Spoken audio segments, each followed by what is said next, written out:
including 9 years at Coastal Credit Union. Before taking on his role as the Chief Culture and Impact Officer, Mr. Blackwell led Coastal Credit Union's retail branch network and served as Vice President of Corporate Affairs and Community Engagement. Next, we have Chris Shank, who is the CEO of the North Carolina Community Health Center Association. So prior to beginning in this organization in 2017 as the Vice President of Operations, Ms. Shank was a regional administrator in the Duke Primary Care System, where she led clinical operations, practice transformation, and quality improvement initiatives. Chris started her career in community health in Wilmington, North Carolina, working with underserved populations. And last but definitely not least, we have Dr. Nadita Mani, who is the Associate University Librarian for the Health Sciences and Director of Health Science Library for UNC. So the UNC Health Science Library is the primary library for the university's schools of dentistry, medicine, nursing, pharmacy, and public health. And the UNC Medical Center and the North Carolina Area Health Education Center, so it's a statewide program for clinical education and health services.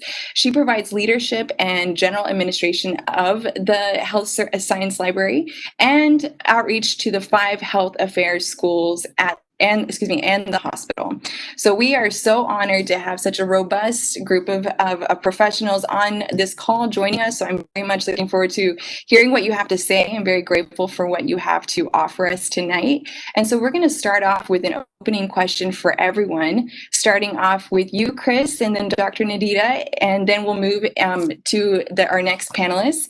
And then after we start with this opening question, we're going to move into questions that are actually broken up by topic. So first, education, then financial literacy, and closing with health literacy. So here we go. Let's get these questions started. And so starting with our opening question for everyone, it is no secret that broadband is a major factor in the lack of access to digital information. So starting off with you, Chris, what is your organization doing to address the broadband gap in low-income, rural, or marginalized communities?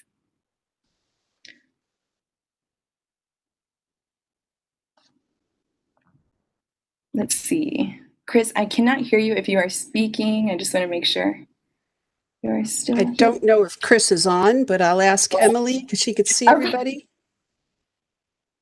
Well, hopefully, I think, Chris, jump in here once you get back with us. But Dr. Nadita, could you go next? Or could you start us off? Absolutely. So thank you so much. So I think from a health literacy perspective, access to broadband has definitely had a significant impact on whether the public has access to online information, which is truly critical for their health and their healthcare decision-making. So at my library, we are open to the community, and we've taken a really inclusive approach to providing information, and we've tried to create and taken health literacy information as more of an ecosystem, right? That's not just bound to the online environment. So we've curated and maintained online websites such as nchealthinfo.org, which is geared towards providing trustworthy and reliable information resources for the citizens of North Carolina. And we actually also provide information services to anyone that's seeking information on a health-related resource on our website or through the phone. And then, of course, that is free of charge.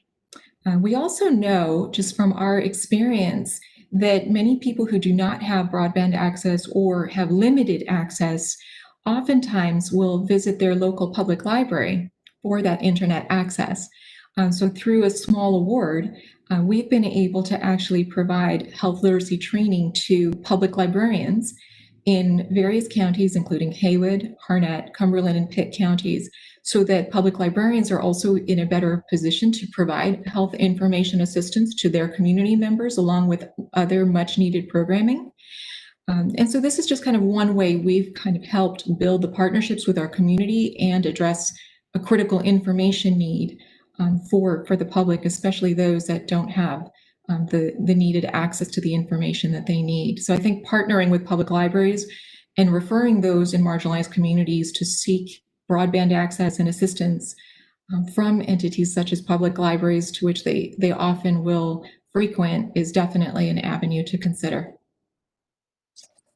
Thank you so much, Dr. Nadita. I feel like these creating accessible and also free opportunities and partnerships. This is really creative innovations here we're hearing. So Dr. Wolf, could you take us next in sharing a little bit more about your organization too? Sure. I'm the executive director and president of the Public School Forum, and we have actually been doing a lot of work around the issues of. I'm so sorry, Elaine. Did you want me to speak specifically about broadband or more broadly? I just want to make sure. Well, we can start off with broadband and then we'll get more specific in a second. Okay. But yeah, if that's cool. Okay.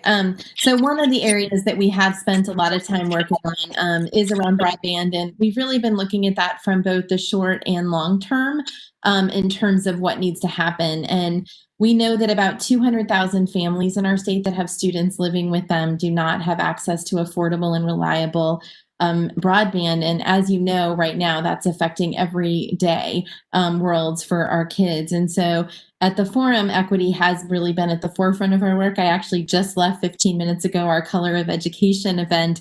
And this continued to come up about how are we providing access to our students. And so as we're looking at that, we've been doing several different things. In terms of short term, school districts are in fact providing hotspots and different ways for students to go, park and learns actually for students to go, opening up schools, anything they can that really, kind of builds on those other efforts. But we also really know that long-term, we need to look at this as a utility. And so we're very eager to partner. We've released a policy brief and to partner with others in our education policy network to build on the work that they're doing. I think in a lot of ways, this is kind of that foundational piece of all of our work, where when you think about how do you make sure you have access so that then you can work on the other areas. So this is one important one for us. Thank you so much, Dr. Wolf. And that piece about thinking with the short term, but also the long term is so crucial, especially for our districts that are up against a lot of challenges. So thank you for sharing that. And at Creighton, could you also tell us a little bit about your approach or your organization's approach to broadband? And then we'll actually turn it over and start with our education questions that we have for Dr. Wolf and also Janine. So, but Creighton, any thoughts there on broadband and access in that respect? You are still muted, just so you know. All right, now we can go. I'll just add to some of the points that were already done, but I want to start with a question, because as we talk about broadband, we're talking about the need to be able to get access, right?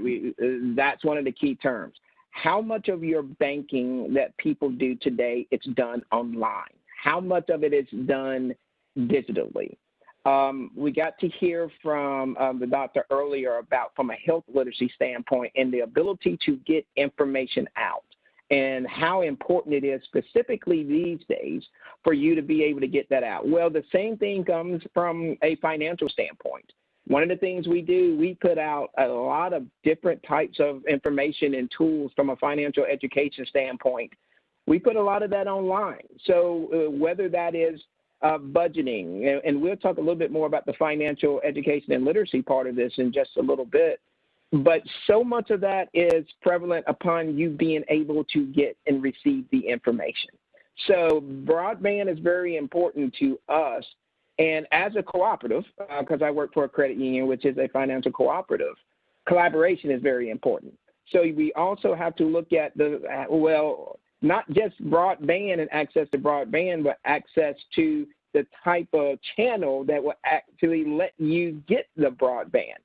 So we really have collaborated and partnered with groups, nonprofits like the Camden Institute, who reaches out. They, take refurbished and they build different laptops to be able to get laptops and computers to marginalized communities and to students who simply need it. They work extremely hard. And we spend a lot of our time supporting that type of organization because we understand you need to have the access to the tool as well as access to the broader piece of it for you to be able to really learn. And all of us are here, I think, in a collaboration mode, which I think is what makes this task force, which makes this evening we have together, this discussion, all of this, it makes it that much better. That's what we're really focused on. How can we convene? Sometimes it doesn't matter what you can do. but it can matter what you can actually get others who can do, and you convene that process. So that's one of the things that we've really been focused on when it comes to broadband and how we can hopefully get people more access to information when it comes to financial. And truly, that ties into everything else that everyone else touches here too. How can we actually collaborate and get people to all of these different ways of access? That is huge. Thank you so much for sharing that too. And I'm hearing this theme with regards to the 3 topics that we're discussing today, really thinking about access, but also the relationships that we're building in the process and how we're maintaining those partnerships, getting creative, starting new ones, but really relationship building is core to all of those pieces, especially even with users too that are accessing this information. So thank you for sharing that. And this really sets us up to start with our experts in the room too, with regards to education. And so to turn it over to you, Janine, and then we'll turn it over to you, Dr. Wolf, to talk about our first question that we have here, which are, what are the main challenges your sector is experiencing in furthering education as a result of COVID-19, particularly as it relates to racially diverse and marginalized communities? Yeah, thank you, Elaine. And I'm so grateful to be with you tonight. I think that just as Creighton invited us to think about a question as we start this conversation, I think it's really critical that we start with questions. And so a critical question that we need to ask is, how accessible was educational equity before COVID-19? Because I think that establishes a framework for which we can answer, how is it being exacerbated in the pandemic, in the era of the pandemic? And so what I would really offer to this conversation and kind of thinking about this question is that we are seeing systemic racism function. We're seeing it exacerbate the experience of people of color. And we're also seeing the resistance actually having a conversation around what that means. And so the suffering that people were experiencing, Black, Indigenous, people of color across the state, and now we know across the country, we see them dying at a higher rate of the disease. Mainly because they're compromised by a lot of factors, both around health. We could go for education, we could go to access and financial resources, social mobility. And so we see those things exacerbated in this moment. And so it begs us really to ask the question of if we're thinking about broadband or if we're thinking about any kind of accessibility tool and resource, it begs us to ask the question, why are our children missing out in the first place? And so remote learning, and this year of remote learning, and I'm speaking as a former teacher and as a lifelong educator, it begs for me the question of how are these stressing an already stressed system? And what can we do really to think about interventions that might have allow us an opportunity to collaborate with each other? So again, thinking about how do we cross sector to build collaborative strategies for interventions, like, I'll give a couple of examples, like, shouldn't we be thinking about and really critically interrogating interpretation strategies for students who are English language learners? Because in this moment, if we are to send communications around pandemic response, we might be actually not functionally communicating to large swaths of our audience. Shouldn't we be thinking about and kind of flipping on its head disciplinary action right now as educators? Because we have an opportunity to rethink how we're doing that. But yet we see a lot of educators and a lot of administrators still focused on tiny things like whether or not the camera is on, whether a student is sitting up straight at their house, whether or not they're able to participate with their microphone on, which are in large scale are little factors, but we see them trying to push into this disciplinary space. And I'm asking these kinds of questions and asking that we continue to ask these questions because systemic and racial inequity is actually exacerbated by COVID-19, but we're sometimes failing to even see the connectivity between that. And so we need to ask some really critical questions if we're going to look at the students who have been disrupted, disconnected, and are now going to have further disparity as we're going forward. So much real talk wrapped up in there, Janine. Thank you so much. I feel like one piece that is really striking me, even in my own work too, is I think we've been pushing for change for a long time for our students and for our families. So these issues are not new. And I think also the times are pressing I would say leadership in particular to make change and to finally, hopefully make change for the positive. So this is also an opportunity to break down the systems that have been really marginalizing and oppressing our students. So thank you for bringing that here. And Dr. Wolf, would love to hear what you have to add. Sure. I so appreciate all of Janine's comments. And I think we have definitely seen and watched and witnessed how our current situation has unearthed inequities that maybe those of us working in these fields have seen, but they've become much more apparent. And having just left, I referenced this Color of Education, where we had Dr. Dudley Flood, who helped with the desegregation of our schools for the last 50 years. And he spoke, and having, just thinking about how do we have schools be a place that are accessible, where people want to be, where we have a community of learners, and kind of pushing, I think, exactly to Janine's point of we are at this moment where we do have choices. And so when I look at challenges, though, that might be getting in our way, I think some of them are immediate with COVID-19. One is, safety. We definitely are very aware of, needing to be able to have all of our students, but also our staff and teachers safe. And as districts are making decisions, I think they're complicated over and over again by what's the right thing to do. And in some cases, how do we do that well? And I've watched a lot of people assume that students or families would want to go back, but I'm also watching how many of our families of color do not feel comfortable going back for the reasons that you all shared before, where some of those issues are exacerbated. So how do we keep everyone safe?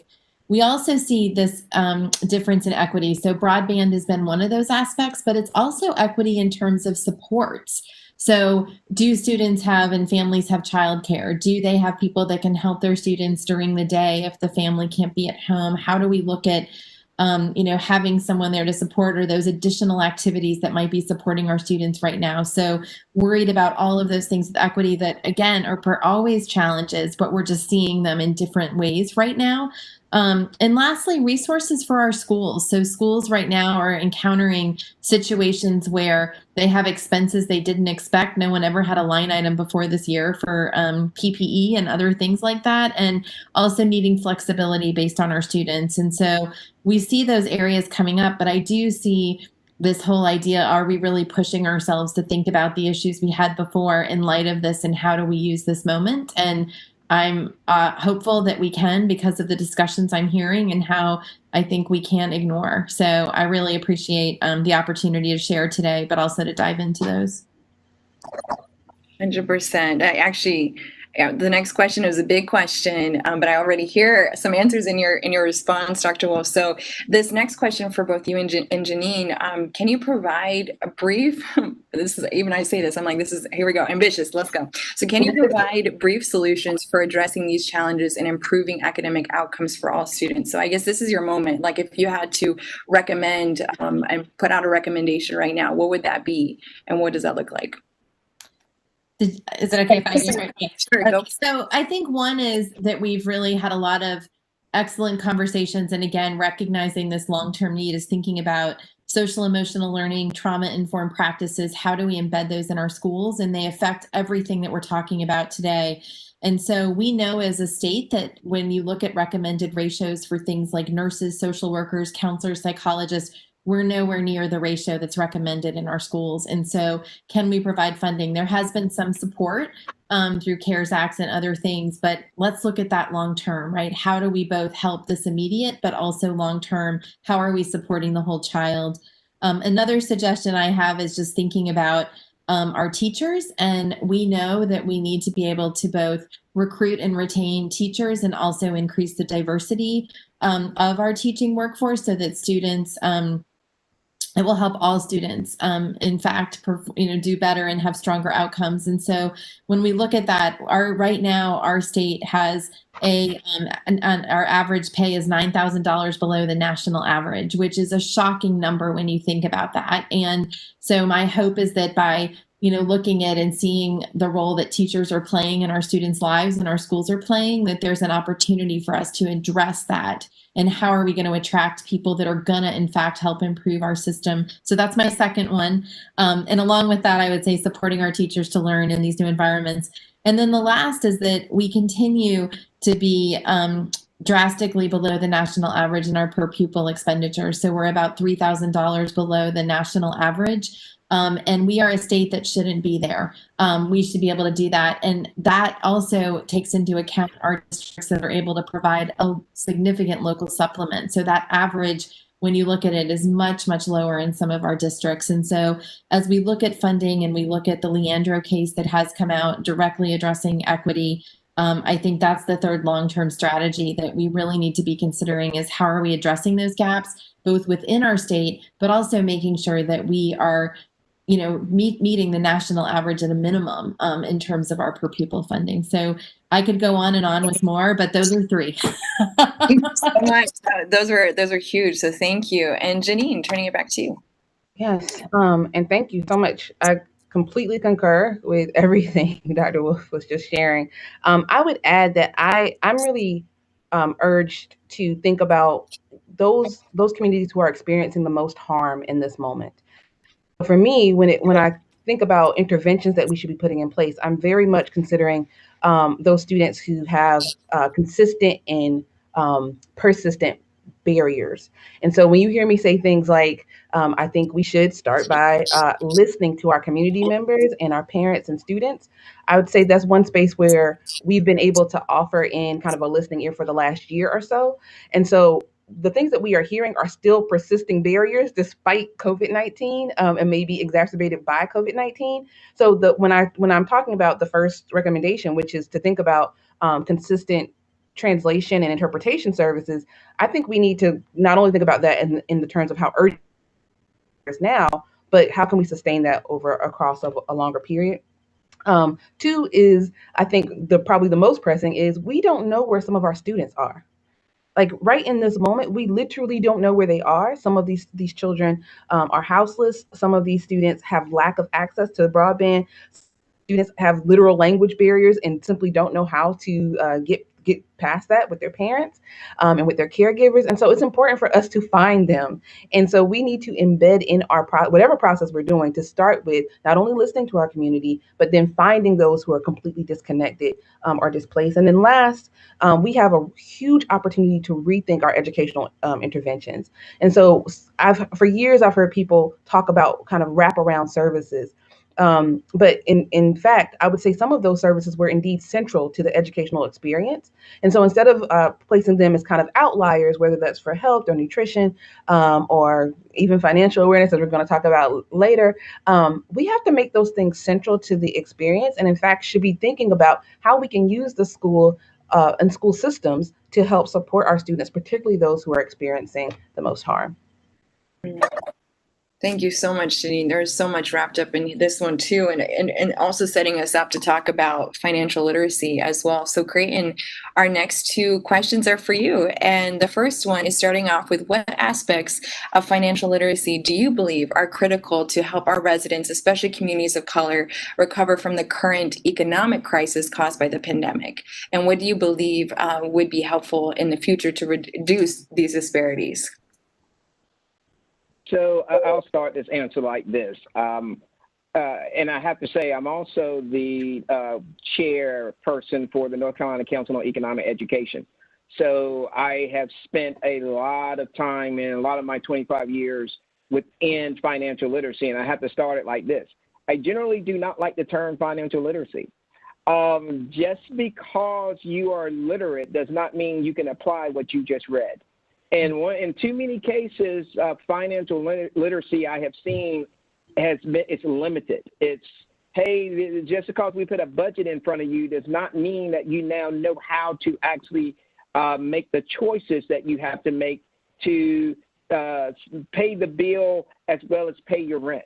And how do you choose, especially if you're looking at right now, there's every one person on this call is having to make certain decisions right now. And it's all based off of, honestly, how did you get the system, the financial system, to understand that it opens up to you. And that's what financial education is to me. And I think that we have to focus more on that piece of it. It's more holistic. It is simply about opening up all the financial system so that you understand better how you can make it work for you.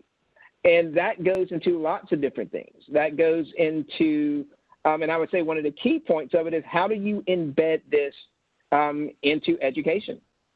I think that is extremely important because in so many cases, and I could tell you time after time that I've sat in branches and had to tell people no, they could not have a loan for that car that they needed to get back and forth to work, and they needed that car desperately, simply because they were not prepared. No one ever taught them about credit. No one ever taught them about, hey, here are some basic things that you need to know before you actually fill out paperwork for a loan. These are all parts of holistic financial education. And the earlier those are embedded, the more we learn, because what we have seen statistically is that we basically would do financially what our parents told us to do. And in many cases, if our parents were not open to that financial system, then how are they going to learn? And you see the cycle continue. So how we can actually embed this and open up this information and be vulnerable enough for the education and the business community to actually come together more and say, you know something, this is how we can help amplify this. This is how we can bring these other things. I've talked about the 25 years I've spent in this. Most of those years I've been in classrooms. I have openly gone and asked, hey, can I go speak to students here and there? Sometimes I've had teachers say, no, that's okay. How can we continue to bring that type of expertise that everyone here has? How do we, once again, collaboration, I'm going to hammer this all the time, but financial education is about bringing all of this and now embedding it in places where people will hear it. Once again, too many of our parents could not tell us. That's huge. Sorry, we're having a little bit of audio difficulty there, but this is you're hitting on so much here. So the last question I have for you is actually kind of quite tangible too, of like what types of programs or initiatives should be designed and disseminated to marginalized communities to improve economic stability. And perhaps this is in the context of education, but wherever you're led.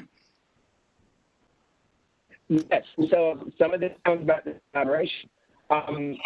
We reached out and we partnered with some nonprofits with Camden. We mentioned them earlier, Boys and Girls Clubs, where we've actually put together financial education and digital education training courses, 5 to 6 weeks, where we actually would go through and say, this is how you want to use your computers, your laptops. We did this with the parent and the student. And, and we helped fund these types of things. And then we actually came and did the trainings ourselves with someone from Camden Institute. And then we walked out of that 6 weeks and gave them, they've now earned that laptop. They've now built that type of financial acumen, and now they've done it together. So you're tackling generations. Just in that moment, you're able to give generations a better way of being able to now understand how to make these decisions. That's just one. There are many, and it comes with these type of collaborations, and it comes with, once again, increased efforts for us to continue pushing financial education through schools, financial education through all of our things, because I keep coming back to this. Too much of what we talk about involves money. So when it involves money and how you spend money, then we should be educating people better on how money can be a positive impact, not a negative consequence. These are also huge. I even think about the intergenerational piece that you just brought to the table too, to think how that also transcends fields, but especially when we're talking about financial education, which I also appreciate you reframing around literacy and education. That was a really important takeaway here. So as we transition to talking about health literacy, I wonder if some of the similar themes are going to pop up. So starting with you, Dr. Nadita, could you share with us strategies that your organization has implemented or that you would otherwise recommend to increase funding, in particular for health education in community health centers? Yeah, so I just wanted to say I appreciate what was just shared about the concept around literacy, because I too feel this is really about information fluency. And so much of these are habits of inquiry and learning that if we can have them integrated in curricula and in different opportunities right from the start, it's best. But when I think about this kind of information fluency training and the outreach that really needs to unfold, I think one recommendation would be for the state to provide funding with a particular emphasis on projects that involve partnerships with the community. Many subcontracts for outreach work and education involve partnering with others. So, for example, like cross-institutional or interprofessional types of projects and partnerships. And the establishment and commitment of those partnerships are often actually given preference for funding. So I'd encourage people to apply for funding from private and government agencies to increase the funding that highlights community partnerships, and to also serve the role as an information awareness and raising awareness of the various grants and awards that are available so that people can actively seek funding that's really needed for this important work. So I think having a strong funding base will help us bolster that vision that we have for empowering citizens and creating that really informed citizenry that we need. Thank you so much, Dr. Nadita. And I'm wondering, Chris, I hope you're back with us. If you have also, would love to hear what you have to add to this question too. Good afternoon, everyone. I'm sorry about my technology misstep. I would just kind of like to tag on to what was just said. Our organization support community health centers. And, community health centers grew out of the 1960 civil rights movement and war on poverty in an effort to bring health service to impoverished inner city and rural communities without access to care. And so in thinking about this question, and what comes to mind for me in knowing who we are and what we do is, what factors must accompany health literacy for it to be effective? And part of that answer is addressing social determinants of health as we are addressing health literacy. Sometimes the knowledge of something is not enough. You need the health resource to enact that knowledge. And so if a provider tells a patient, to exercise for better health outcome, and that patient have a pair of tennis shoes, so he have understanding what he needs to do, but he don't have a safe place to walk, then so health literacy in this instance, he has understanding, but it's not able to apply it. So to me, in thinking about that question and what's needed is, I would just love to see, I think it would be great if an investment into community health center, both in partnership and in funding to support the infrastructure that's already there, and added the needed resources to support meeting the patients where they are. One of the community health center's strength is we are familiar with the community, and the community is familiar with who we are. However, we don't always have the resources to meet the needs of the community. So it would just be great to kind of see some partnership with the community health centers to kind of understand what we do and how we interact with the health centers, and what can we do to kind of, what can the state do to kind of help support, to kind of further those resources and strengthen that infrastructure with what's already in place. Really insightful, Chris. Thank you so much. And as we think about that piece of relationship building, which we've mentioned even earlier in this call, and it comes back full force, I think, as we figure out how to build these partnerships to increase the resources for our community health centers. This question is really also going to be supporting this committee as well as they map out their next steps too. So as we continue to navigate the pandemic and likely future pandemics, what should the Andrea Harris Task Force do to prevent and decrease disruptions in the healthcare industry for providers, patients, and other stakeholders? So Chris, if we could start with you and then go to Dr. Nadita. Okay. So looking at that question, telehealth is not I think is going to be crucial in moving forward in our future. Telehealth and telephonic. Depending on the broadband connectivity in that area. Telehealth is not a short-term solution. It should be invested and enhanced. Telehealth payments needs to be supported in the rural markets and connecting to patient the way they want to receive services. I think we need to look at, teledentistry and mental health services and how we are able to leverage the limited number of oral health providers and mental health providers in rural areas.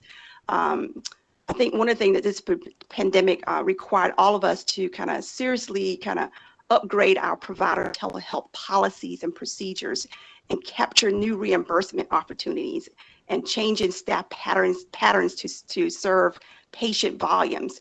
I said the next pandemic should not find us in the same space that we're in right now. So I think in looking towards the future, we need to make sure that we are addressing some of those. That's huge. Thank you. And Dr. Nadita. Yeah, thanks. I think one of my main recommendations would be to have a coordinated effort where information and materials are created and shared using optimal modes of delivery and taking into consideration where there's limited bandwidth, the need to address cultural context with the kind of information we're sharing and how we share it, language, readability standards. Multiple modes of information delivery really need to be considered. When I think about people that may have low information fluency or reading skills, they may rely more on television and radio more often than print information or the internet. So providing information through those means, like through television and radio public service announcements, in addition to social media and YouTube and websites, as well as print materials, will be needed. I think when we think about how information is understood, I think materials themselves should be created so that they are understandable and actionable and designed and tested actually with the actual target audience that you have in mind so that messages can be further tailored to various groups. Oftentimes that can really help with adherence and just understanding of what is being relayed. And I think as part of that coordinated effort, it would be great to see, community partners who can actually help raise awareness of the reliable, trustworthy information resources that we have, and who can also help build the trust and identify the best method for reaching communities and providing culturally appropriate messages, and doing so, again, in partnership. Partners that you already have, but also reaching out to others that you may not have already considered, such as libraries, community and faith-based organizations, social workers, your healthcare professionals, and state and local government staff. So these are just some of the things that I think with a coordinated approach would be very helpful in trying to reduce those disruptions. I am hearing a lot, also tying both of these responses together. And then we have one more question for you both. But just this piece about telehealth and what Chris is sharing with that piece, but then also information dissemination and getting creative. But a lot of this, it feels like it's very much new for whether that's clients or providers, et cetera. So leading into this newness, but also doing it really intentionally. And I also appreciated your piece here about even testing out and making sure that this is resonating with targeted audience is such an important part of the design process. So thank you for that. This last question is also connected to also thinking about healthcare professionals and strategies that should be implemented by healthcare professionals to enhance the health literacy of the populations that they are serving. So any strategies that you would like to share that could be beneficial to these professionals too? And Dr. Nadita, could we start with you? Sure, and thank you for that question. I think it's so important because there's so many different elements to this issue around equity of information and access. And our healthcare professionals are definitely at one huge group of individuals that are doing a great job, and we could really use their help. And I think a lot of this is just also understanding what are those barriers to understanding health information. We know that include education, literacy, language. The gap in how messages are created and what your patient or your consumer can actually understand. The American Medical Association has shared like the optimal reading level for health information is between 5th and 6th grade. So one of the things that we have to think about, I think, for health professionals and all of us is what kind of reading level do we have for the public messaging that's going out, and how can we bring in our healthcare professionals into this conversation? we know that when they are having patient encounters, they are extremely busy. And there's so many aspects of someone's health that they're looking at. But by creating a welcoming and trusting environment, using language that will be more understood, and perhaps taking a more health literacy universal precautions approach, where you assume that everybody wants information that's easy to understand. You assume that most people are going to have some kind of difficulty with the information that's kind of coming to them. Using teach-back methods. I think that's another excellent way to ensure that there's understanding in a non-shaming way, so that patients can describe in their own words what they know or are being asked to do. Using as much plain language and limiting jargon, and doing so also in the various types of information resources and materials that we are sharing with our patients, whether it's related to issues and guidelines and policies attributed to, for example, COVID-19, or in other aspects dealing with health information. So those are some of the things that I would definitely recommend. Thank you so much. And Chris, any that you would like to add? I think this pandemic for our members have allowed us to kind of refocus on meeting the patients where they are. And I think part of the strategy of meeting the patient where they are is just finding out what they need, what really matters to the patient, and then making sure that as we are giving them instruction, that they can comprehend what they're reading, and then and make sure that that whatever instruction that we're giving and how we're giving, they're able to do that the first time they read it, or the first time that they are have to enact what they have been instructed to do. So I think part of the strategies is figuring out how do we meet the patients where they are.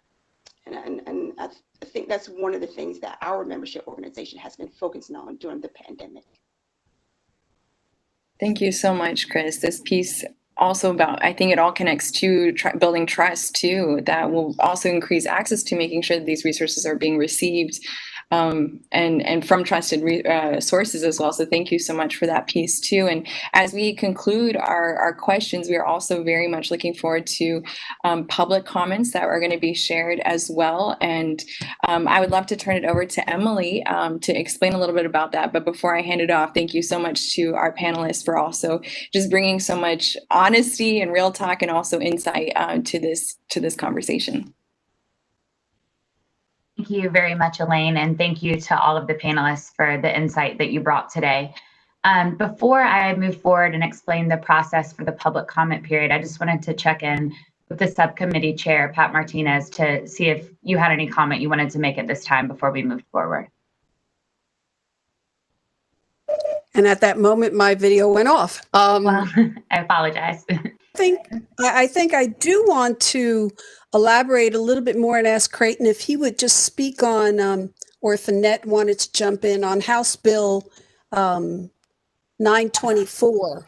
That touched on, everybody was talking about funding, and funding is very important. We do need money to get these initiatives going.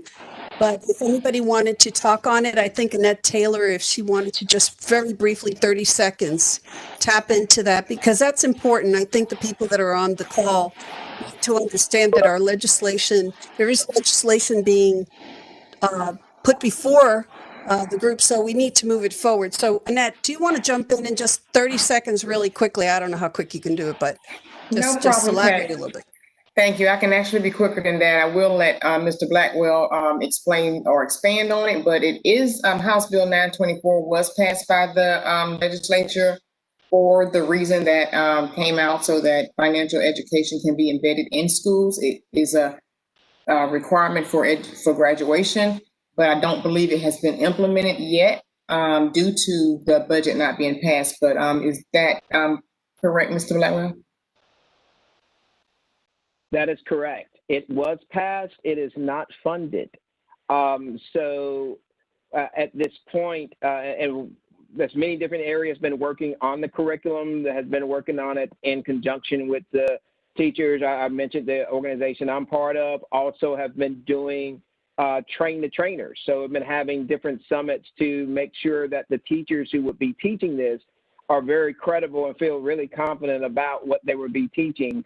But it is unfunded at this point. There has been some private organizations that has put funding in to really say, hey, well, this can be a public-private partnership. So many institutions have put money in. That's what some of the training is being built off of. But I go back and say, once again, it has not been funded. For us to be able to fund this passed law would definitely be a dramatic increase and something to really make what we're talking about here tangible and make it live. Thank you for jumping in on that. Emily, I just want to thank all our panelists and our moderator today for having such a robust conversation. I look to the open comments from people that have signed up. Thank you very much for joining us here today. Your voice matters. And we will turn it over to Emily, who is a stickler for time. So I'm just giving everybody a heads up. 3 minutes is 3 minutes. Just take over the public comment. Thank you all for being here. Please stick with us. We need to hear all your voices. Thank you. Thank you, Pat. And to the members of the public that signed up in advance today to provide public comment, as Pat said, thank you for being here. You will have 3 minutes to provide your remarks, and I will let you know when your time starts and also when your time ends. If you are unable to finish your prepared remarks, you can use the Andrea Harris Task Force's public comment page that we have on the DOA Andrea Harris Task Force webpage to elaborate on or to finish your comments. And in just a moment, I'll post a link to that webpage in the chat. You know, there are many members of the task force that are present on today's call, but unfortunately, there is not time for the task force members to provide a response to your public comment. However, as Pat said, you are being heard, and we invite you to listen in on all of the public meetings of the Andrea Harris Task Force. They are all open public meetings, and those meeting dates and times are on the DOA Andrea Harris Task Force webpage as well. So when we begin this portion of the agenda, I will call your name. Please respond to let us know that you are present, and then I will say your name and let you know that your time has started. We're going to go in the order that you signed up, so please just listen for your name, and we are ready to begin. The first person that we will hear from is Serena Johnson. Serena Johnson, are you present?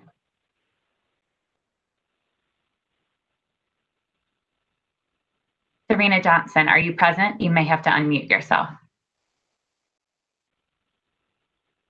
Okay, Serena Johnson, if you're having technical difficulties, we're going to move you to the bottom of the list and we'll come back to you at the end. The next person on our list is Brittany Hunt. Brittany Hunt, are you present? Yes, can you hear me? Yes, we can hear you. And Brittany, your 3 minutes starts now. Okay. Hi, everybody. I hope you're doing well today. I wanted to talk a little bit about the state of Indigenous education in the state of North Carolina. So I'm currently completing my dissertation at the University of North Carolina at Charlotte, and I've been doing some work with teachers and also in conversation with other administrators at different schools across North Carolina. And some of the stories that I'm hearing about what Indigenous people are taught or what is taught about Indigenous education in schools is deeply troubling to me. One teacher told me that for the exercise that she does for Native American Heritage Month, she has kids bring in pictures of their family members, and then she prints off cartoon images of a Native American family and then has the students to cut out the faces of their family members and then paste them on top of the cartoon images of Indigenous people. Other examples I've heard from different classrooms are dressing up like Native American people during Native American Heritage Month, kind of the things that many of us probably did as well when we were kids in the K-12 public school system. And also, even more troubling to me, thinking about North Carolina's standards. So currently only one standard in the K-6 curriculum relates to Native American content. And also 87% of all curriculum that's taught in schools about American Indian people occurs from a pre-1900s context. And so kids in general, not even just Native kids in North Carolina's public school system, are leaving our school system with this image of Natives as non-existent or as somewhere out west, but definitely not in our Southern context.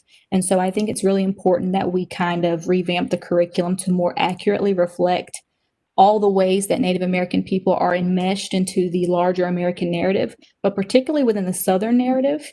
I think that's also a very important thing. We are very much a part of the history of the South and the current and present day of the South as well. And so I think that this is a very imperative issue, not only for Native kids, but for non-Indigenous kids as well. And then I'll yield the rest of my time.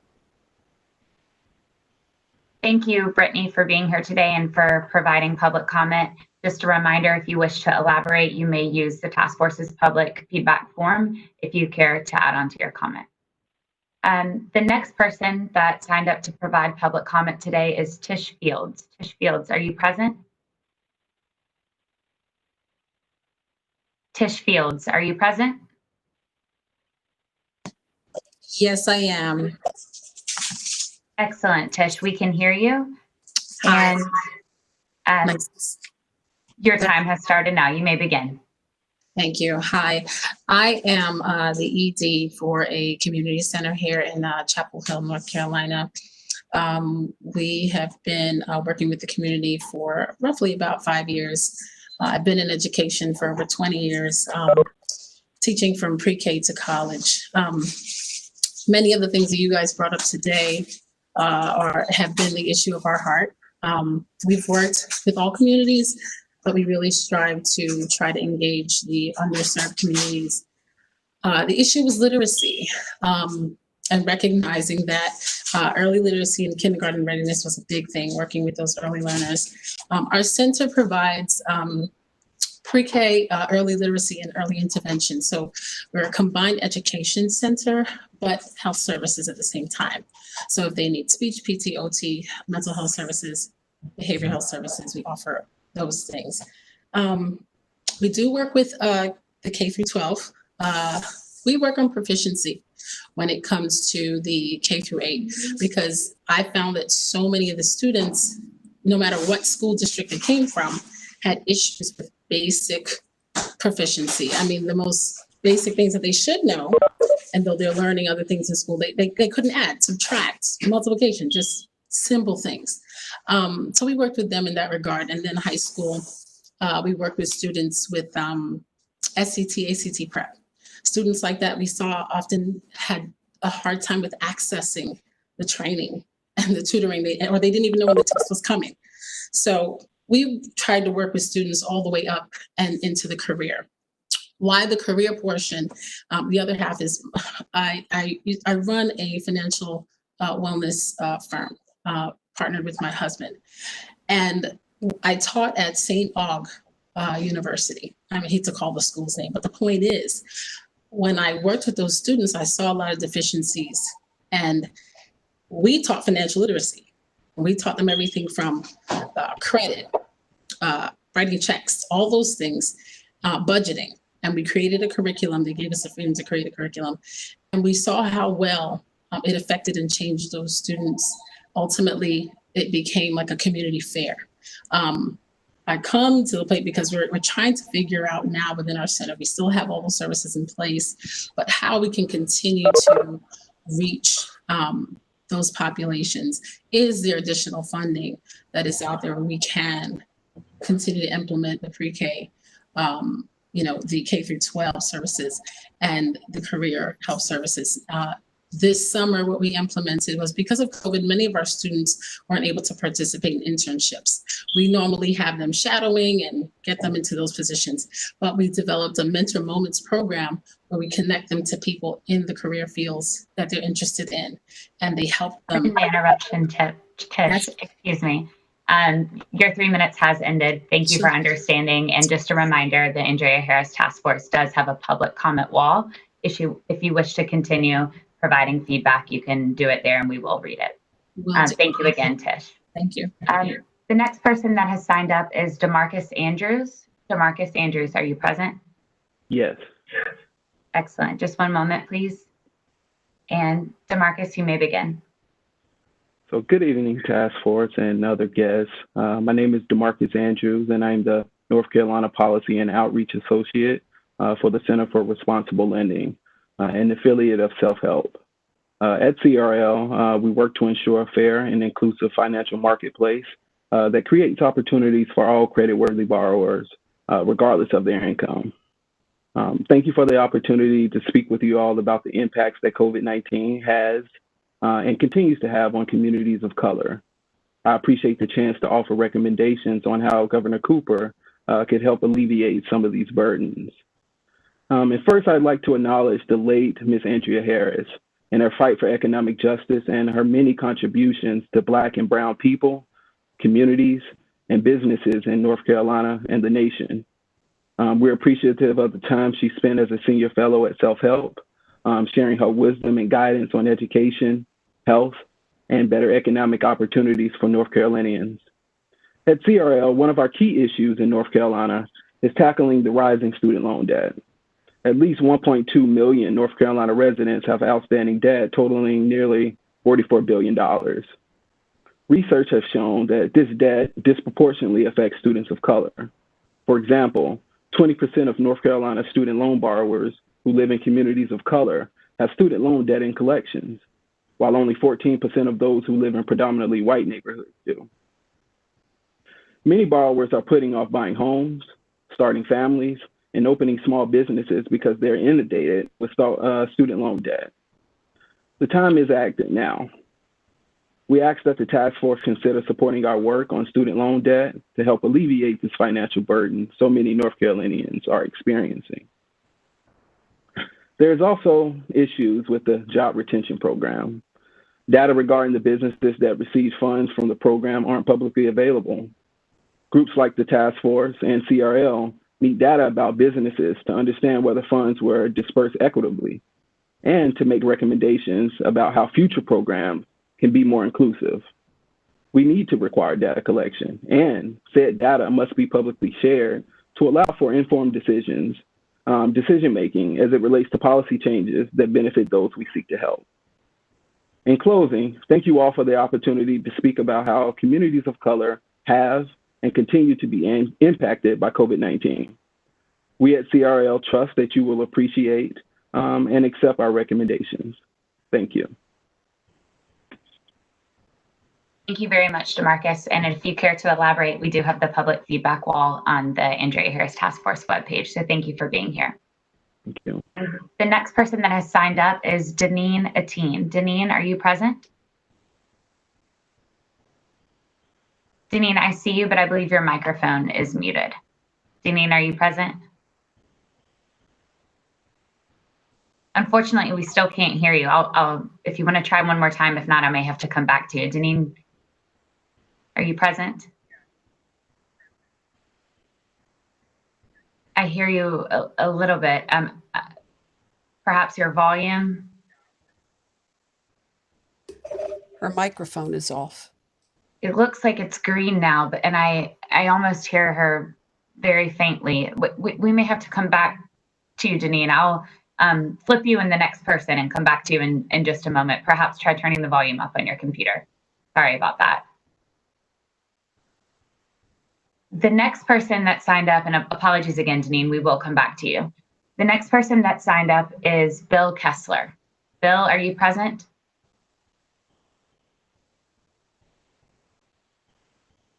Bill, I see you as well, but I do not hear you. Bill, are you present? Bill? Come on, computer. I hear you now, Yeah. Bill. Great. Excellent. So Bill, if you could just give me one moment. Thank you for being here today, and your 3 minutes have started.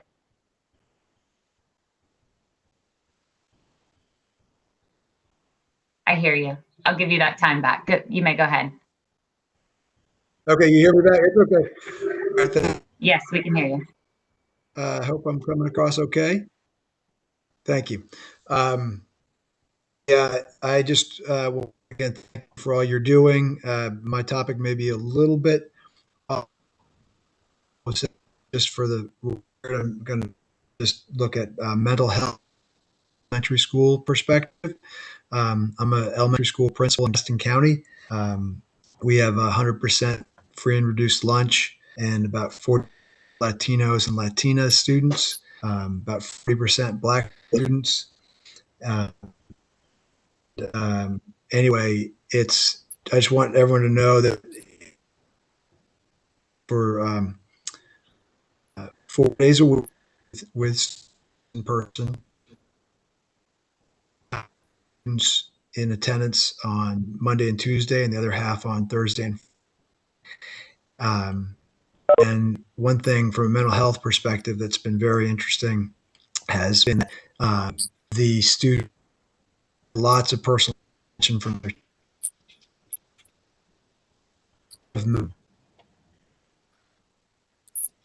school or improved in those classrooms.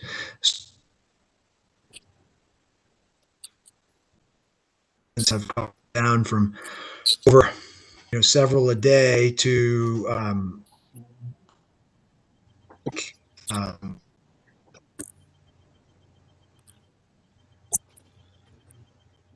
declined. Our discipline incidents have declined. So obviously there are lots of macro mental health concerns that we have for our students, and we want to take care of those. We've instituted a meeting process, and we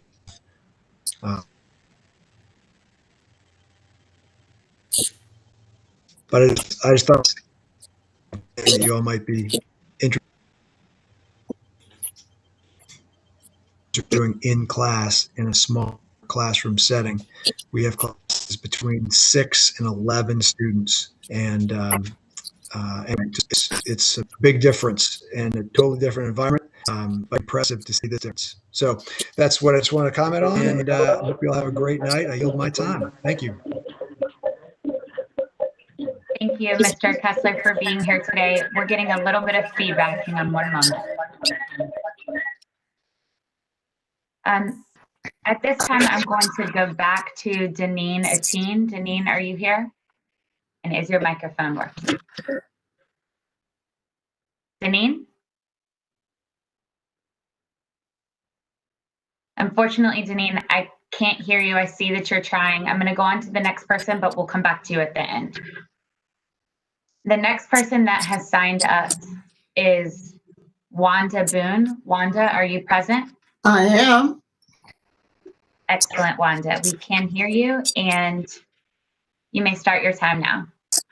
Hi, thank you so much for having me today. I'm going to talk a little bit about the Community Coalition perspective and prevention. So my organization, Together for Resilient Youth, has been around for 20 years. I have 30 years in prevention. That is not as important as what I'm going to present today. We've been a springboard and served as such before funding, and since March 31st. So we've created culturally competent messages and PSAs with youth and families and community members.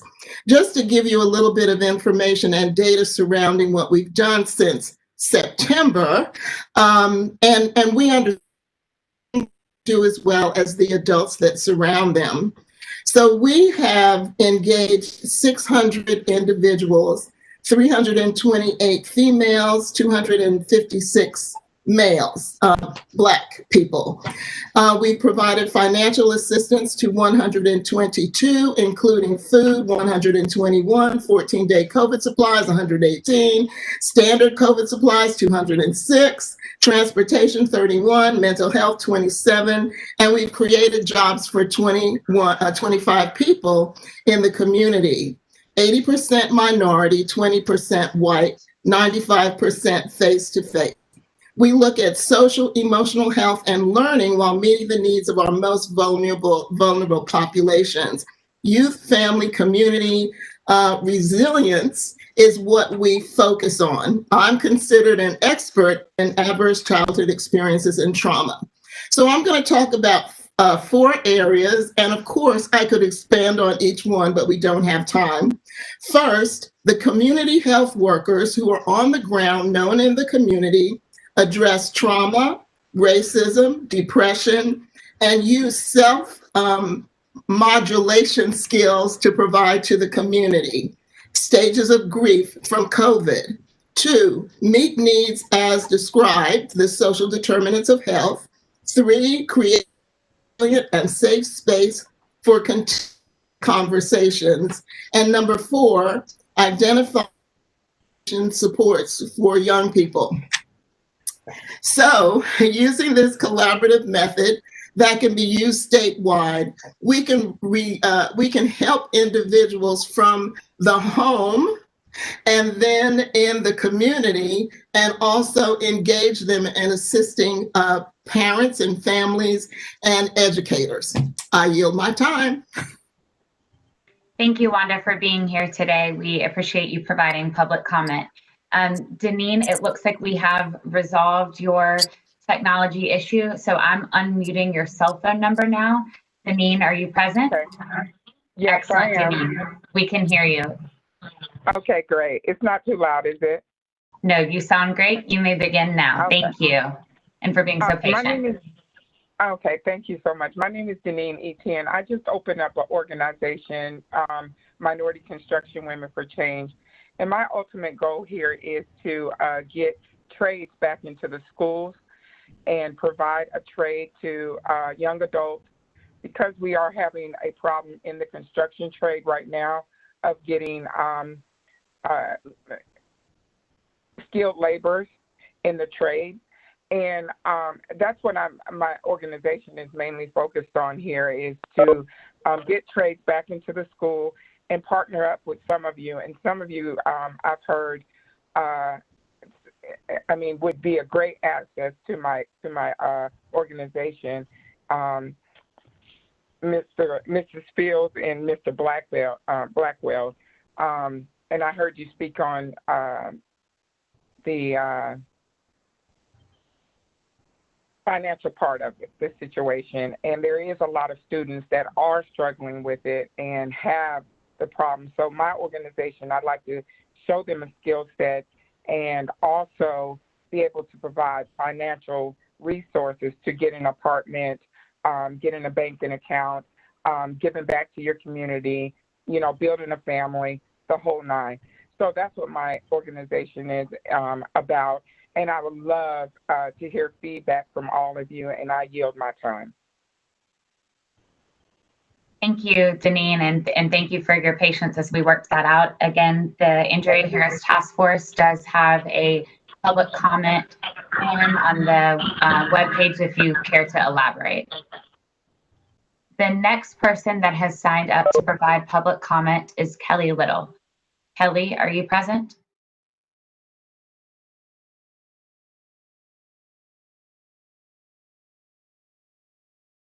Kelly, are you present? Elaine Jones is up next. Okay. The next person that we will go to is Elaine Jones. Can you all hear me? Yes. Okay, perfect. Thank you all for your time and everything that you're doing in this state to advance children and families. As a healthcare professional and registered dietitian, I am very interested in finding ways to bring nutrition and health education deeper into our underserved communities. We do focus on literature and education handouts on a 5th to 6th grade reading level, just to readdress issues or suggestions that were brought up earlier. That is one of our main goals in order to find system-wide educational tools. They have to go through our education committee to make sure that they meet that standard.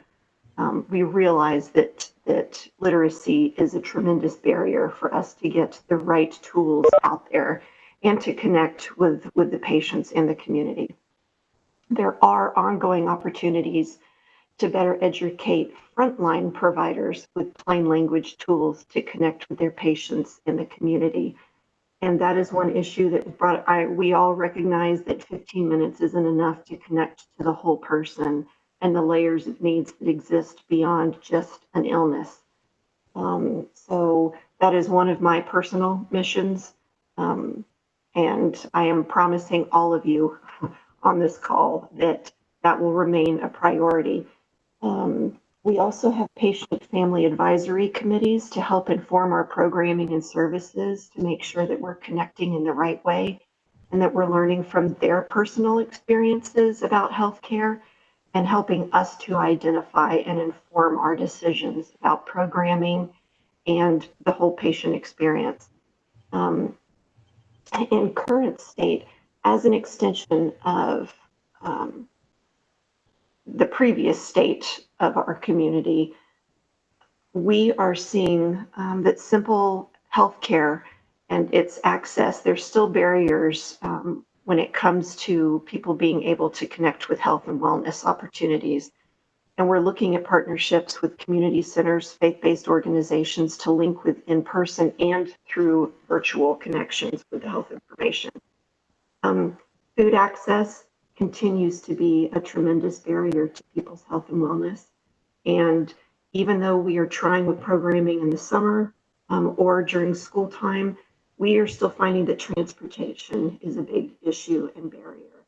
And earning that trust, which many of you spoke of, is one of our utmost concerns and priorities because we understand we need to survey the community. We need to find what programming is relatable and necessary for them, and then let that lead and guide us on how we invest as a healthcare system. But just know we're working on it, and we're working on a pilot at a local church to address all of these, especially for our McKinney-Vento students and families. Pardon the interruption, Elaine. It sounds like you were concluding anyway, but your 3 minutes has ended. Thank you very much for being here today. Excellent. Yes. Thank you for providing comment today. Again, as a reminder to everyone, we do have the public feedback form on the task force's webpage. The next person that has signed up is Alonzo Hill. Alonzo, are you present? Alonzo, are you present? Alonzo, we will come back to you at the end. Let's go back up to Serena Johnson. Serena Johnson, have you joined us?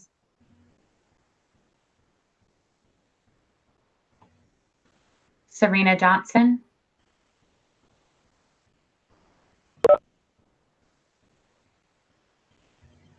We will come back to you again. Kelly Little. Kelly Little, have you joined us? Very unusual, but we're running early on these comments. Everybody's yielding their time. I think what's happening is that people were mindful of the time that they were supposed to speak. So thank you for going back on the list. Yes, and I don't believe Reverend Mack has joined us. Reverend Mack, are you present?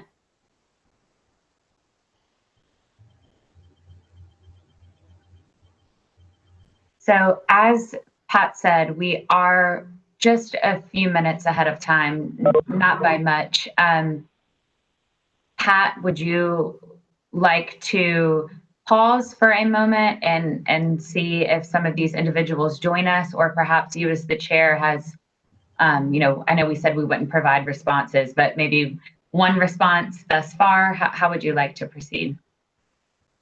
I think if there's anybody on the call that or has been here that would like to join in, anybody from the committee, Lenora or Margaret, even Annette. We heard from Annette or Sonia. I'd like to hear if there's a question that's pending that maybe wasn't answered by one of our panelists while we wait for the other individuals to join.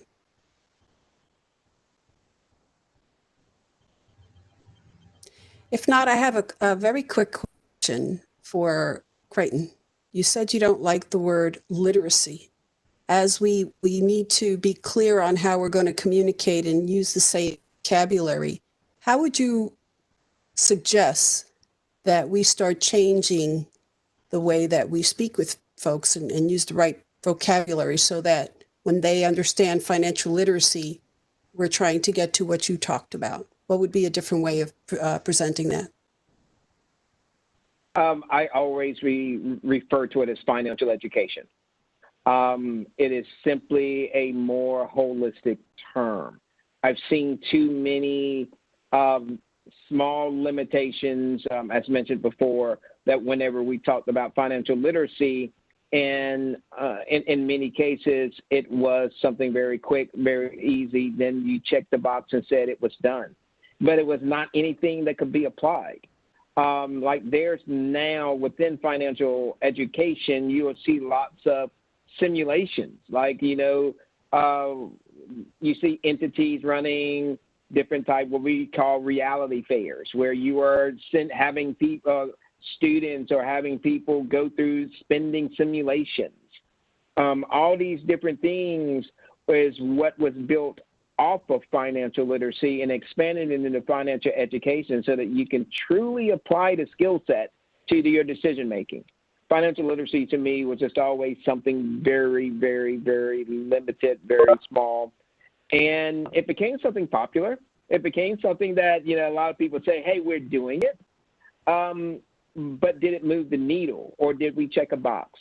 We have to be into everything about making the biggest impact that we can.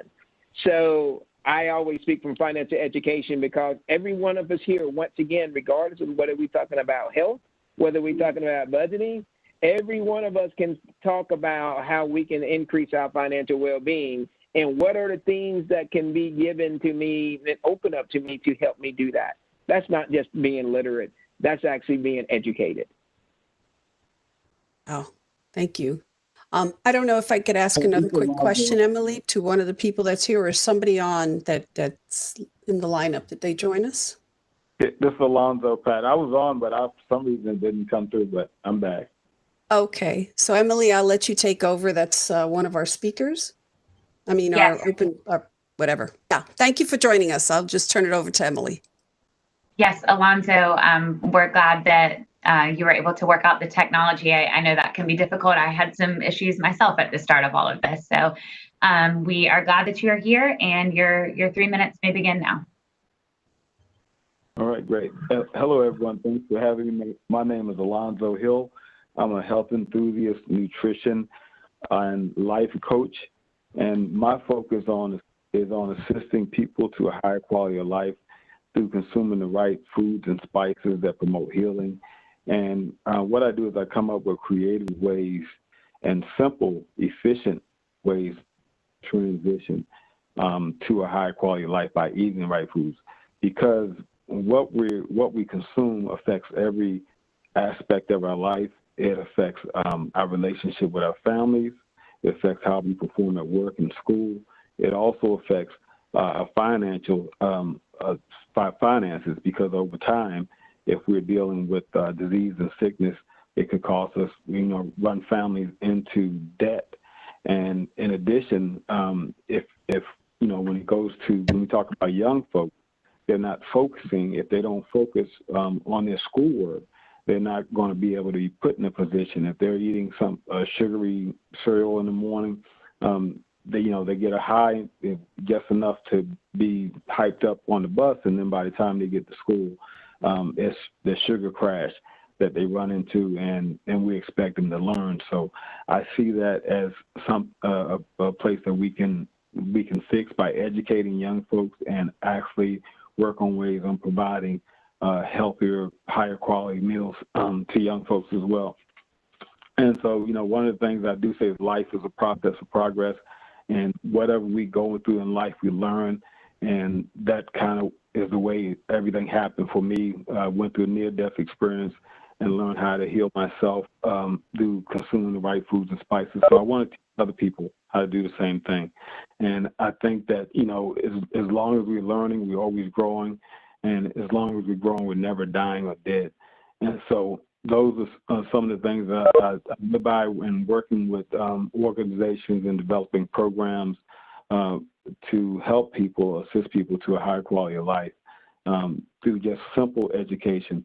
And that's just speaking in terms where they understand, meeting them where they're at, applying some of the terminology that that becomes a little bit complicated for them, and put in a simple form where it educates our community to actually change the culture.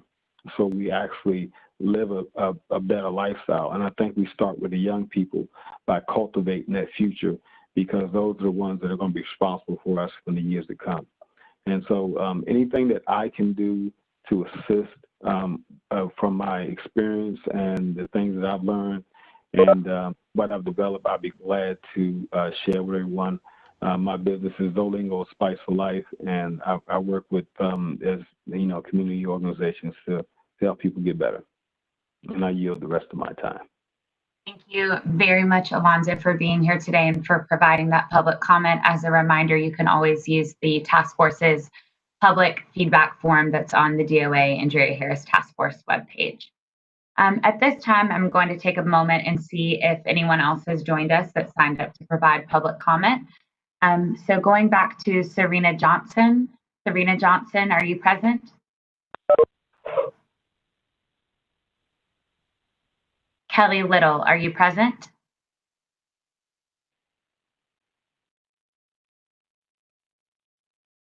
Reverend Mack, are you present?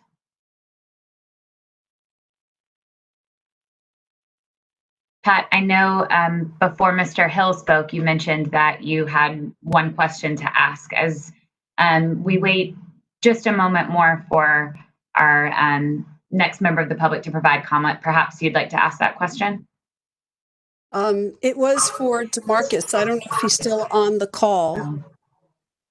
Demarcus, that was with self-help.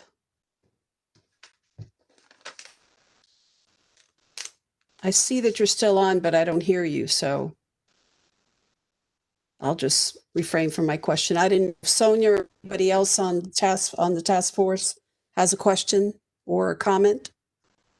I do have a question. So I'm Sonia Richardson, and I have a question for Dr. Wolf. You mentioned, and I think she's still on the call, I believe. Or she just leave? I think I had just saw her name.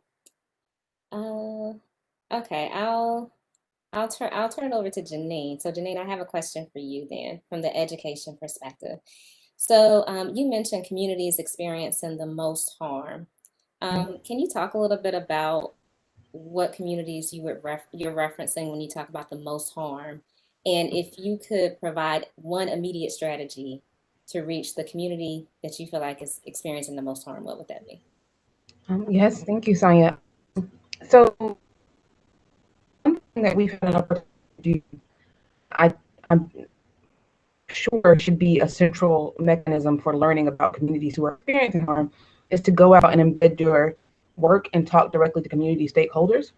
And so we had an opportunity to do a year of listening sessions. And so we started last June, and we're able to go deeply into communities all over North Carolina. The process of listening to community stakeholders, we heard from parents, we heard from students, we heard from teachers.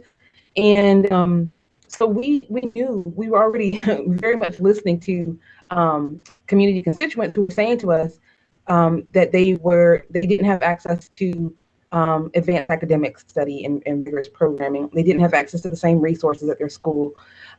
They weren't getting equitable access and resources representation at their school district.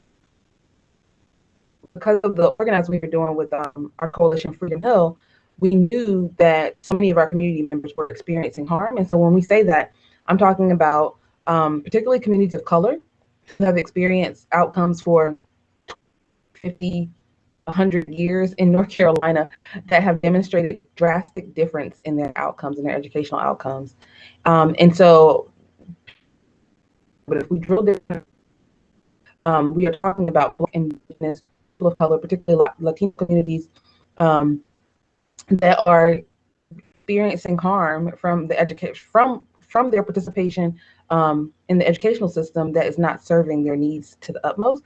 We drill down a little more about students who have linguistic barriers, students who have learning differences, students who have barriers in access to resources or houseless, experiencing houselessness. All of these systemic barriers, we have to be really intentional about creating access points and interventions directly to feed their need. I feel a lot of urgency around is creating, broadband is urgent, right? Because of the accessibility issue. One of the first steps is to make sure that we find when we have to find those students who were in the system but aren't necessarily receiving services, one. Two, we have to provide adequate communication to them. So if students are experiencing barriers, transportation issues, that's one of the reasons why I keep highlighting that. It's really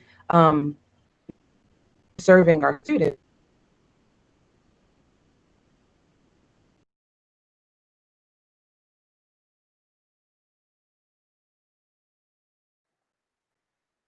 Janine, we can't hear you. I think your sound has gone out.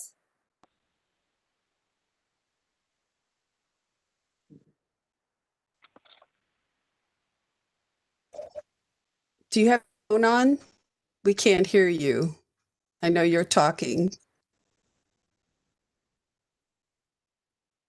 Let me see if I can unmute you here. Hold on. Try now. No. Could you hear anything that I was saying? There you go. Okay. There we go. Okay.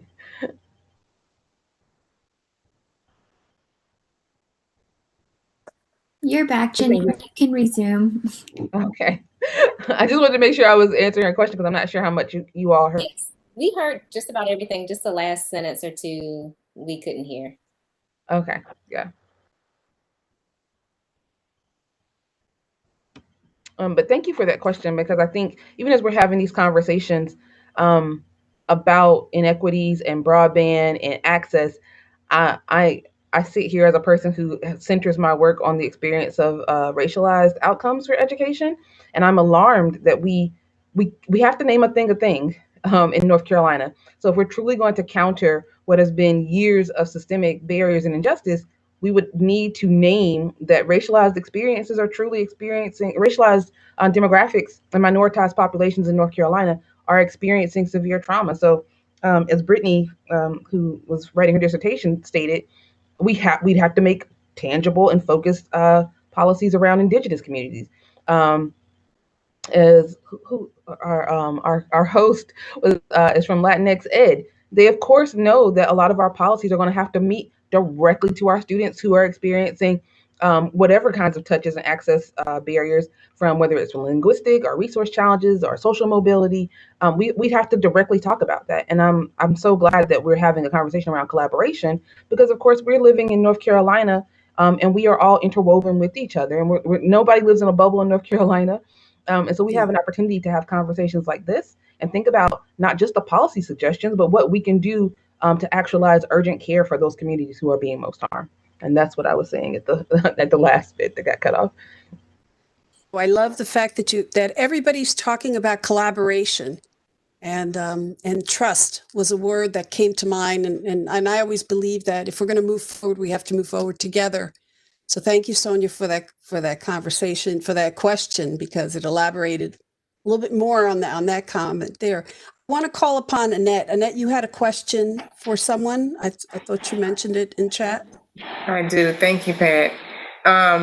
One of our public commenters, Dr. Wanda Boone, had a lot in her public statement about their work. And I happen to know that organization certainly collaborates a lot and build trust with families, mental health and behavioral health issues that young people are having in the school systems. And I wonder if she would be willing to kind of expand or make a recommendation on how this task force could be more efficient or effective, or things we can do going forward, or that she'd like to recommend for the governor or any public officials, actually.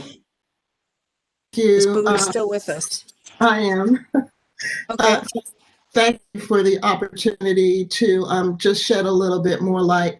I did Zoom through the information on how we are impacting the social determinants of health due to COVID, but also pre-COVID and post-COVID. So there's an opportunity through community health workers, which also addresses employment and upward mobility of jobs. And I think that's really important, because these are trusted community members who live in the community that are trusted and trained as health advocates, if you will. Our population as a whole is traumatized. We know that because of COVID-19. So unless we deal with the trauma, then we won't have the health and educational outcomes that we need and want to have. Now, that doesn't mean that that mental health professionals, no offense, are not needed. They're needed in the most extreme cases, if you will. So as I went through the data of the 600 people that we've served, there were 27 that needed to have additional help when it comes to mental health. The others were able to be supported through the community resilience model, which teaches people how to be in balance, and some other techniques that individuals can learn on their own. Families can learn these techniques together that are evidence-based. When we talk about adverse childhood experiences, which I'm sure you've heard a lot about, I'm on the state task force for ACEs and do a lot of training about that, but resilience is key. Racism is now recognized as an adverse childhood experience. So the community health workers are equipped and armed and trained in how to speak to community members about that as well. So you have the mental health piece, you have the social determinants of health piece, you have resilience piece, and then you have these community health workers that can talk about what issues they have with educating their children and the children that are in the community. So this is a holistic way in order to address multiple needs. And there are coalitions across North Carolina that already exist. We do technical assistance for some of them. That's just a way to look at this while remembering that people are hurting. They may not be like us who can, work from home and have that luxury. But so we need to think about grassroots and how we impact lives. I hope that answered the question that you had, Annette. Dr. Boone, thank you so much. You unpack a lot. You did. And we could have a whole series of conversations just with you. And hopefully you will share online some more comments that you have and recommendations. We can use them. I want to turn now to Quinny Sanchez. She has a question. Quinny, the administration, but she's also been a supporter of this group. So Quinny, you have a question you wanted to ask? Hi, all. Yes. So I wanted to circle back on this theme of collaboration. I think we all pretty much agree that one of the big things that we want to address is targeting marginalized and discriminated communities. And so I wanted to just ask each panelist and guest, corresponding to your discipline, what are the collaborations that you think are most needed in order to address those things? So in finance, academia, and health, who are the partners that you think are most important to address your needs? Who would you like to start first? Who would you like to start first, Quinny? I want to invite Elaine into the conversation, so we can. All right. Well, this is a juicy question. I think about this all the time too. I think I'm going to answer it a little bit a roundabout way because I recognize that we're all coming from different positions and we have different levels of authority too when it comes to leadership and respective to maybe you're in a nonprofit setting or community health center, banking even, there's so many different pieces here. And so for me, what I've been thinking about in my own work is positionality too, and the communities that we come from ourselves as well. And for me, in the work that I do, it is very personal. We're serving students that reflect our own identities, and that's the connection that we have. And we often act as brokers of trust in that process. So when I think about partnerships and collaborations, and especially being a youth-focused organization, for us, it's about connecting with our audience and our students and making sure their voices are also at the decision-making table. And also, I think Dr.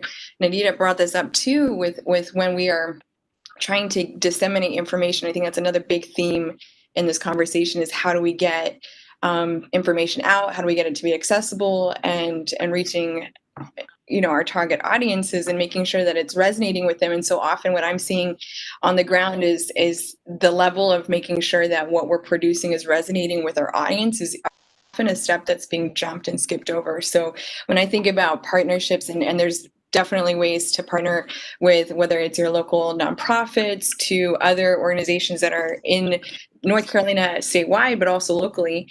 I just think about our youth and our families in particular, and just thinking about ways that we're building relationships with them and that we're making sure that they have a seat at the table in these conversations too. It's often a gap that I see in a lot of the spaces that I navigate. And so in our own work, we've tried to center that to make sure that our are being heard and not just assumed about, right? Or based on just the data that we're seeing, because the data is important to name that, but also making sure that we're building relationships and hearing from our audience really directly and hearing their needs from them is part of that process, and we can't overstep that. So I just wanted to add that piece.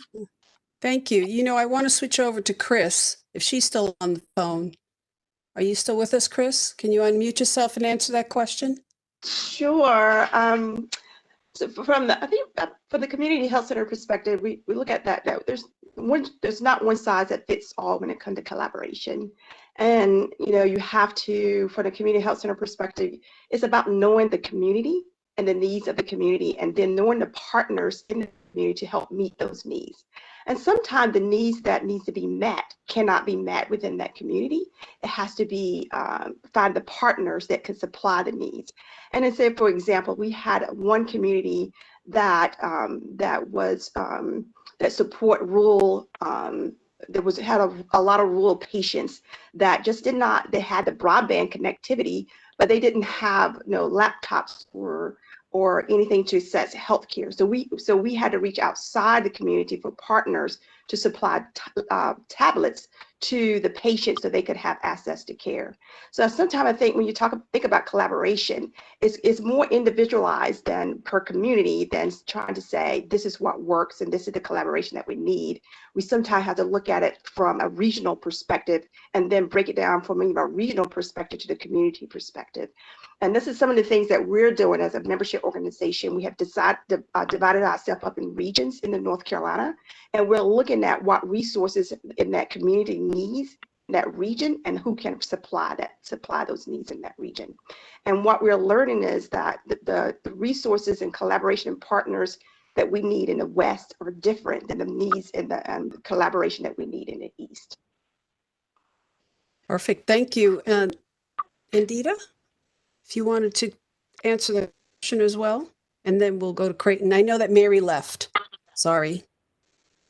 Sure. I would echo what has been shared. I think that a multi-pronged approach and really focusing on what the needs are of a particular region are absolutely integral.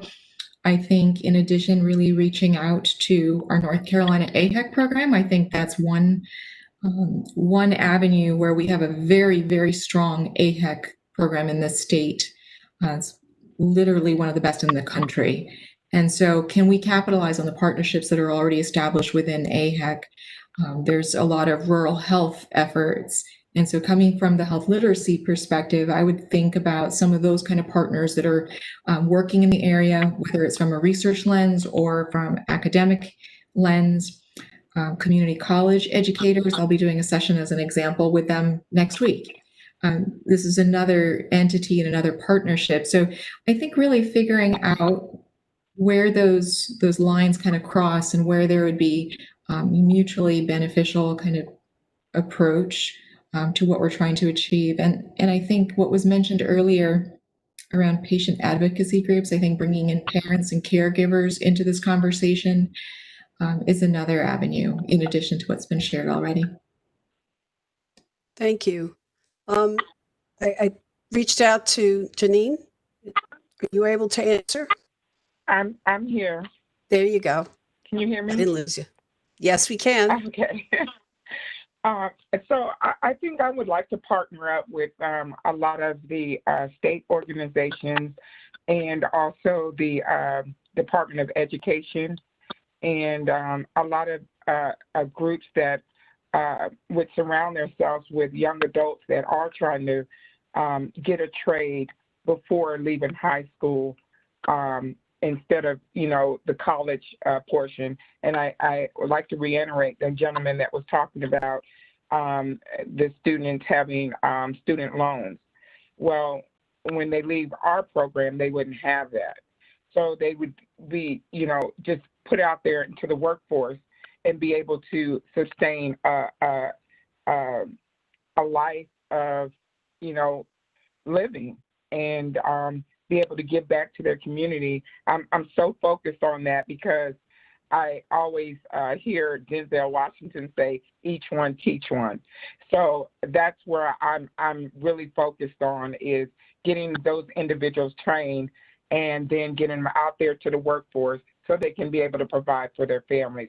So if I could partner up with some of those state entities and the educational board, that would be a great opportunity, I think, for all of us, because there is so much systemic racism out there that we really, really need to focus on, because a lot of these young African-American women and men say, well, I'm not given the opportunity to get a job, or I can't get into school because my family does not have the money to send me to college.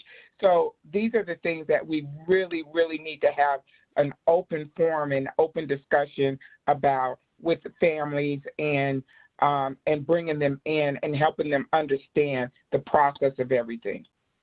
I yield my time. Wow. Well, good, because it just went off the alarm, as you could hear. And I don't know how to stop it here. Sorry about that. In any case, Creighton, do you want to jump in? And then we're going to go back to see if if Reverend Mack is on the line, and then we have a final question. So Creighton, do you want to take a stab at that question? Yeah, quickly. And I'm going to echo some of what the last speaker just spoke about. Business and education collaborations are extremely important to me, and things that we need to do more of. Organizations like the NCBCE, the North Carolina Business Committee for Education, which is out of the governor's office, is another important one that brings these elements together. Much of what you just heard about is exactly what it is we're talking about. Is exposing people to what you need to work and to live, right? And how do you really baseline education into a point where we're exposing all of those things so that you're better prepared? So any of those types of entities are, to me, very important. But I would also say this from a piece of advice also. It doesn't have to be a big-time structure to collaborate. We are all represent businesses. We all represent other entities. You don't have to create a 15-level entity to be able to say we can collaborate. There should be people who leave this call right now that has now a new contact that they should be able to reach out to and say, how can we build together? If we don't look at it not just from the macro standpoint, but the micro standpoint, and let some of those micro relationships and successes build into bigger things. Sometimes I think that we make it too complex, and we try to look at the big thing, and it doesn't get done, and then we don't look anymore. So we just have to make sure, I think, that we take advantage of all of these types of collaborations, and that'll build us to what we need. Very good. I want to read something before I go further. Is Reverend Mack on the line? Does she join us? Because I just see phone numbers and I don't know if that's her. Okay, if you come on the line, well, right there. But I did have a comment, and I want to share it with the committee, because someone sent in chat that we need to, about the existing disparities of the American Indian population, and encourages the committee to review the State Advisory Council on Indian Education annual report on Indian education, which is housed in the North Carolina Department of Public Instruction website. I needed to read that because it came through chat. At this time, I'm going to ask Emily. I don't see that Reverend Mack is on the line. I don't hear Kelly Little coming on the line. So I'll turn it over to you at this time. I think we can adjourn. It's 7:56. Yes, Pat, I do agree. I'll just ask one last time if any member of the public that has not had a chance to speak is on the call. Okay, hearing none, yes, I agree, Pat. Thank you to everyone that viewed today's event via DOA's YouTube page. Thank you to the panelists and all members of the public that joined, and to the Andrea Harris Task Force members. Everyone have a wonderful night. And I want to say, if you haven't voted by now, please do. North Carolina still has early voting. Go to the polls, make your voice be heard there too. Thank you so much. Good night. Thank you.